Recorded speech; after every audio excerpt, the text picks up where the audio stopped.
Hi friends, is சாரி cinema பேஸ் அப்டேட்டில் அடுத்தடுத்து முக்கியமான அப்டேட்ஸோடு வந்திருக்குங்க. ஃபஸ்ட்டு விஷயம் என்னன்னாக்கா, ரஜினி சார் வந்து எஸ்பிபி அவர்களுக்கு திறக்கப்பட்டிருந்த அந்த சிலை திறப்பு விழாவுக்கு பார்த்தினாக்கா பாராட்டுகள் தெரிவித்து ஒரு சின்னதாக ஒரு வீடியோ ரிலீஸ் பண்ணியிருந்தார் நேற்றுக்கு. அதில் அவர் என்ன சொல்லியிருந்தாருனாக்கா, மறைந்த பாடகர் எஸ்பிபி அவர்கள் பார்த்தினாக்கா சிலை அமைச்சது ரொம்பவே ஒரு மனமார்ந்த வாழ்த்துக்கள் அவங்களுக்கு. எஸ்பிபி அவர்களுடைய பாடல் பார்த்தினாக்கா அவருக்கு பாட்டு திறமை மட்டும் கிடையாதுங்க, அவருடைய மனித நேயம் பார்த்தினாக்கா அதற்கு மேலே அற்புதமான ஒரு விஷயம். அவருக்கு ரசிகர்லாம் ஒன்றா சேர்ந்து அவருக்கு சிலையை திறந்து வச்சிருக்கிறது இசை உலகிற்கே பார்த்தினாக்கா ஒரு பெரிய பெருமை சேர்த்த ஒரு விஷயமா இருக்குது அப்படின்ற மாதிரி அவர் பேசுகிற அந்த வீடியோ வைரலாக பண்ணுங்க. அடுத்தது கம்மிங் பேக் டு ஜெயிலருடைய ரிலீஸ் செய்தி. இப்போ போன வீடியோவில் நம்ம இன்னைக்கு காலையில் நம்ம பேசியிருந்தோம். இந்த படத்தோடைய ரிலீஸ் செய்தி குறித்து 2 விதமான அப்டேட்ஸ் எனக்கு. ஒன்று இந்த படம் சொன்ன தேதிக்கு ஜூன் 12ஆம் ரிலீஸ் ஆகிடும் அப்படின்ற ஒரு அப்டேட்டு.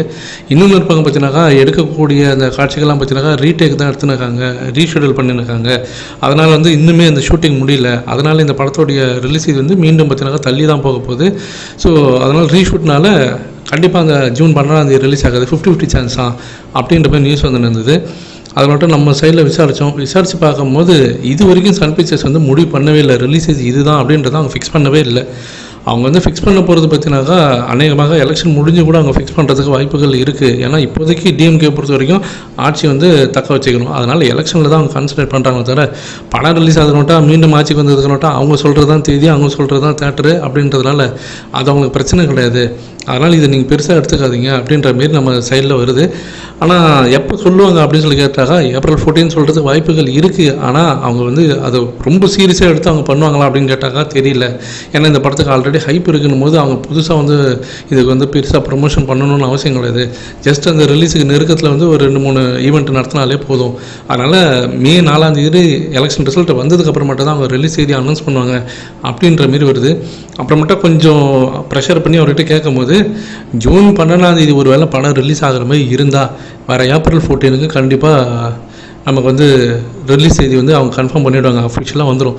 ஏப்ரல் 14 இந்த படத்தோட ரிலீஸ் செய்தி அவங்க எதுவும் அனௌன்ஸ்மெண்ட் பண்ணலை அப்படின்னு விட்டுட்டாங்க. எலெக்ஷன் முடிகிற வரைக்கும் அவங்க எதுவும் பெருசாக ரிலீஸ் பண்ணலை அப்படின்னாக்கா எலெக்ஷன் ரிசல்ட் வந்ததுக்கப்புறம்ட்டா, அதாவது மே 4ஆம் பிறகு தான் இந்த படத்தோடைய ரிலீஸ் செய்தியை அவங்க அனௌன்ஸ்மெண்ட் பண்ணுவாங்க.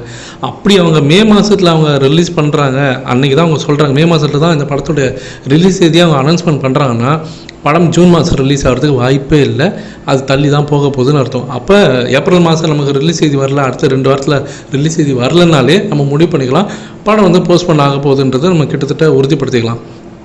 அப்போ என்ன தேதியாக இருக்கும், ஒரு வேளை ஜூலை வருமா ஆகஸ்ட் வருமா அப்படின்னு நீங்கள் கேட்கலாம். அதுக்கு வாய்ப்பு இல்லை. ஏன்னா ஜூன் மாதம் 4ஆம் டாக்ஸிக் வருது. அதுக்கு விட்டால் ஒரு 2 வாரத்தில் ஜூன் 3rd வீக்கில் இந்த படம் ரிலீஸ் பண்ணுறது கரெக்டான பர்ஃபெக்ட் டேட்டாக இருக்கும். ஒருவேளை அவங்க அதை மிஸ் பண்ணிட்டாங்கன்னா ஜூலை மாதம் பார்த்தினாக்கா ஸ்பைடர்மேன் வருது, அதே போல் கிறிஸ்டோபர் நோலனுடைய ஒரு பெரிய ப்ராஜெக்ட் மூவி ஒன்று வருது. 2 பிக்கான ஹாலிவுட் மூவிஸ் வருது. ஸோ ஜூலை மாதம் ரிலீஸ் ஆகிறதுக்கு வாய்ப்புகளே கிடையாது. ஆகஸ்ட் மாதம் வந்தீங்கன்னாக்கா இங்கே நம்ம ஊரில் பார்த்தீங்கன்னாக்கா ஆகஸ்ட் 15 இங்கே நிறைய படம் ரிலீஸ் ஆகுது பாலிவுட்டில். அதேமாதிரி இங்கே தெலுங்குலேயே 2-3 படம் ரிலீஸ் ஆகுது. அதனால் மறுபடியும் நமக்கு அந்த கூலி மறுபடியும் அதே போல் அந்த வார் செகண்ட் பார்ட் மாரி கிளாஷ் 1000 கோடி அடிக்காமல் போகிறதுக்கு வாய்ப்பு இருக்குது. அதனால் அவங்க ஃப்ரீ ரிலீஸ் பண்ணணும், கிளாஷ் இல்லாமல் நிறையா தேட்டர் ரிலீஸ் பண்ண நினச்சாங்கன்னா அதோடு அவங்களுக்கு நல்ல ரிலீஸ் செய்தி செப்டம்பர் மாதத்தில் வரக்கூடிய விநாயகர் சதுர்த்தியாக தான் இருக்க போகுது. அதுதான் அவங்க டார்கெட் பண்ணுறதுக்கு வாய்ப்புகள் அதிகம். ஸோ வெயிட் பண்ணி பார்ப்போம், ஜூன் மாதமா இல்லை செப்டம்பர் மாதமான்றது கொஞ்சம் நல்லா தெரிஞ்சிடும் ஃப்ரெண்ட்ஸ்.